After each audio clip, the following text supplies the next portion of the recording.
Послушай Бога в заповедях, чтобы и Он услышал тебя в молитвах.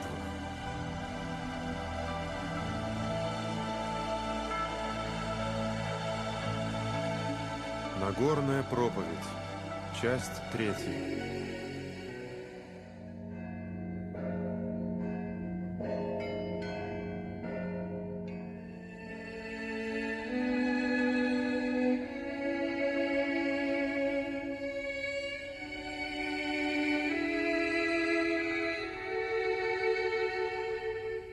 Господь Иисус Христос в окружении своих учеников сидел на пологом склоне горы в окрестностях Галилейского озера и учил народ о Царстве Божьем, открывая людям вечные божественные истины.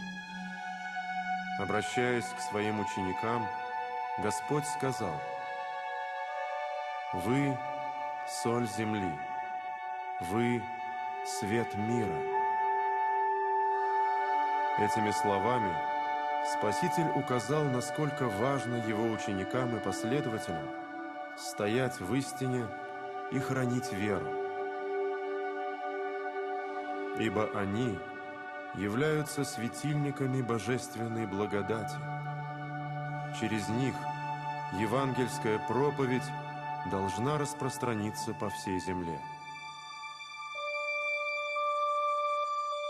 Христос открывал людям совершенно новую истину. Это был Его завет с человечеством. Завет не закона, а благодати. Ничего подобного люди не слышали прежде. Им могло казаться, что это новое учение отменяло все ранее существующее. Поэтому Господь разрешает это недоумение. «Не думайте, — говорит Он, — что я пришел нарушить закон или пророков. Не нарушить пришел я, но исполнить». Ревнуя о соблюдении закона, необходимо видеть и понимать его духовную суть. Только внешнее исполнение буквы закона ведет человека к показной праведности, к фарисейской гордыне, в конечном итоге приводя его к погибели.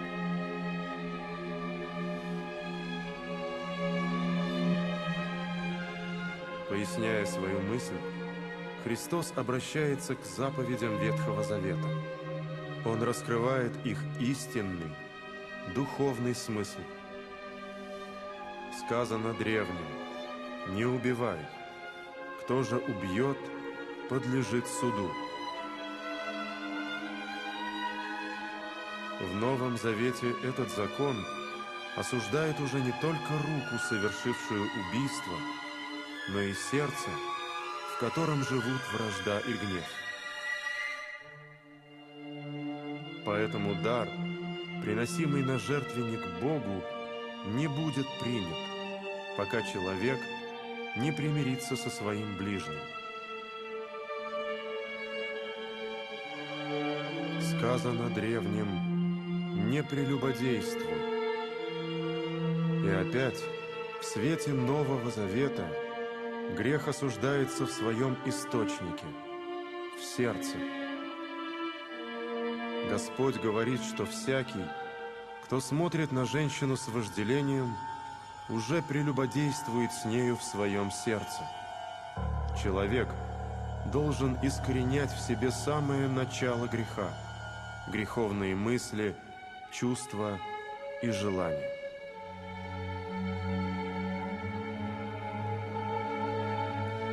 «Любите врагов ваших, — говорит Спаситель, — благословляйте проклинающих вас, молитесь за обижающих вас и гонящих вас». Люди призваны к совершенству и богоподобию. Достичь этих духовных высот можно, лишь истребив в своей душе ненависть и насадив истинную любовь к ближнему, которая все прощает и не ищет своего.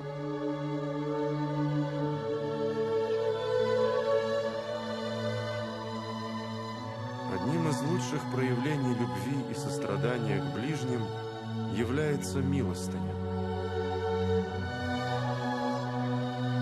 Но истинная милостыня должна твориться в тайне, и тогда Бог, видящий тайное, воздаст тебе явно. Господь заповедал людям прощать друг друга за все провинности. Ибо если вы будете прощать людям согрешения их, то простит и вам Отец ваш Небесный.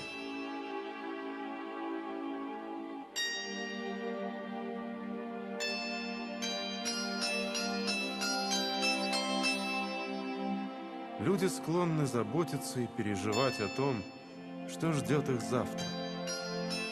Боятся остаться без крова, пищи и одежды. Зная такое устроение человека, Спаситель утешает: «Не заботьтесь для души вашей, что вам есть и что пить, не для тела вашего, во что одеться. Взгляните на птиц небесных. Они не сеют, не жнут, не собирают в житницы, и Отец ваш Небесный питает их. Вы не гораздо ли лучше их?»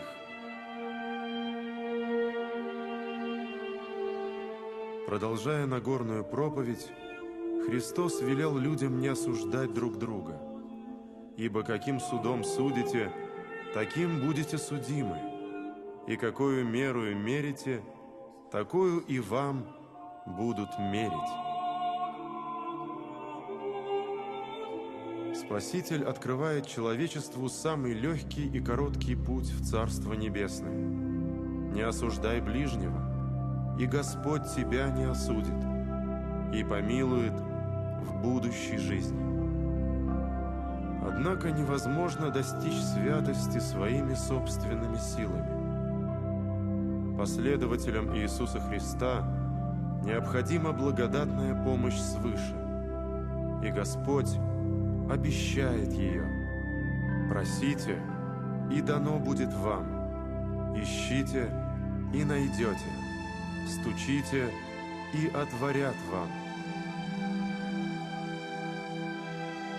Если мы будем с усердием молиться Богу и просить Его помощи во всех делах, то Он непременно поможет нам и даст все, что будет для нас полезным. Преподав народу наставление о Царстве Небесном, Спаситель предостерег людей от доверия ложным пророкам, которые приходят в овечьей шкуре, а внутри суть волки хищные, прикрываются именем Божьим, а сами творят зло.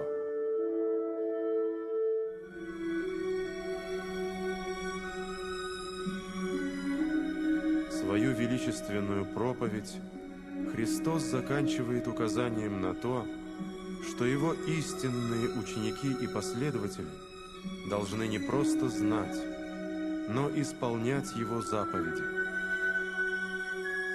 «Не всякий, говорящий мне: Господи, Господи, войдет в Царство Небесное, но исполняющий волю Отца моего Небесного».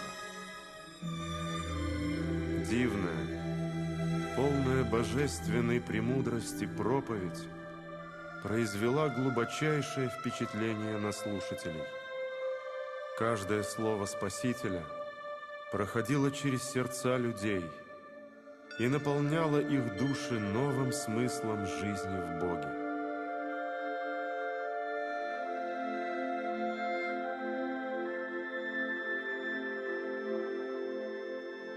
Заповедь Божия есть жизнь вечная,